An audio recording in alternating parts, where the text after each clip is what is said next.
Qatari officials have evidence of illicit influence by the United Arab Emirates on U.S. President Donald Trump's son-in-law and senior advisor, Jared Kushner, ABC News reported Monday. However, the report added that the UAE has decided not to give the information to Special Counsel Robert Mueller. Qatari officials gathered evidence of what they claim is illicit influence by the UAE on Jared Kushner, but decided not to give the information to Mueller. https://t.go/btbvrzhzqg, NBC News. At NK News, March 12, 2018. The bombshell allegation comes on the heels of a March NBC report claiming federal investigators are looking into whether Kushner's business talks with foreigners, as Trump assumed the U.S. presidency, later influenced White House policy. Read more. Qatar looks to buy stakes in U.S. Newsmax and Russian oil giant Rosneft. Saudi-Qatar feud hits new low as Saudis plan to sever Qatar from land with nuclear waste. Mueller asked witnesses about Kushner's attempts to secure financing for his family's real estate ventures, focusing specifically on his talks with people from Qatar and Turkey, as well as Russia, China and the UAE, NBC News said. "We've got more newsletters we think you'll find interesting. Click here, please try again later." In the latest report, NBC said that according to news sources, Qatar has damaging information about a December 2016 meeting between Crown Prince Mohammed bin Zayed Al Nahyan of the UAE and Trump officials at Trump Tower, including Kushner, then incoming National Security Advisor Michael Flynn and then incoming Chief Strategist Steve Bannon. NBC cited unnamed sources familiar with Mueller's investigation, as well as witnesses who have been interviewed by Mueller's team.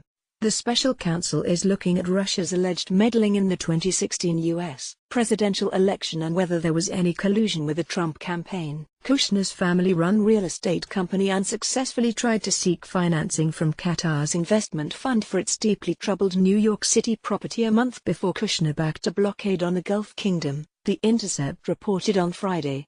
The same allegation surfaced during the summer of 2017. But has returned to the fore as Kushner is dogged by allegations he abused his White House role for personal gain. A spokesman for Mueller's office, Peter Carr, declined to comment on the report. A spokesman for Kushner attorney Abe Lowell said the report was the mischief of unnamed sources conducting a misinformation campaign to mislead the news media.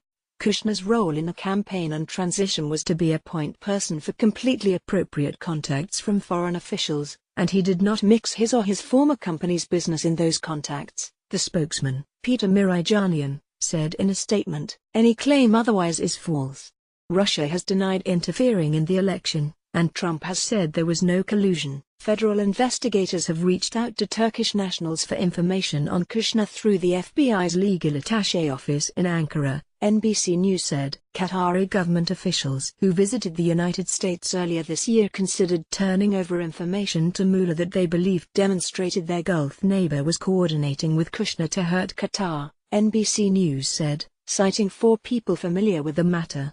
The Qatari officials decided against cooperating with Mueller for now out of fear it would further strain the country's relations with the White House, the individuals told NBC News. The Qatari embassy in Washington rejected the assertions, saying in a statement late Friday that its government has not been approached, nor has it had any contact with the special counsel's office on any matters.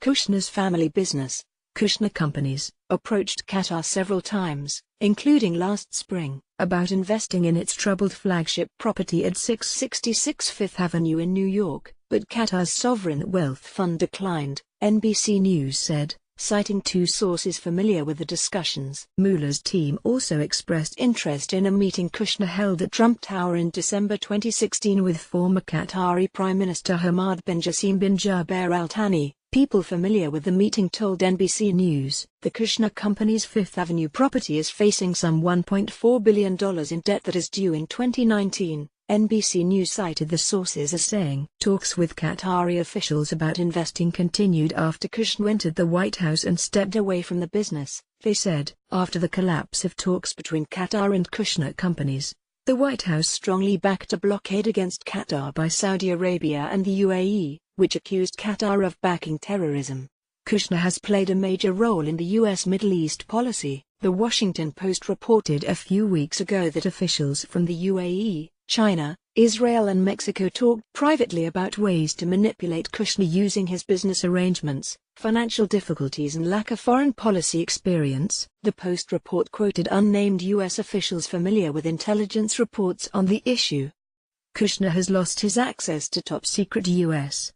intelligence information in recent weeks because of his inability to obtain security clearance at that level.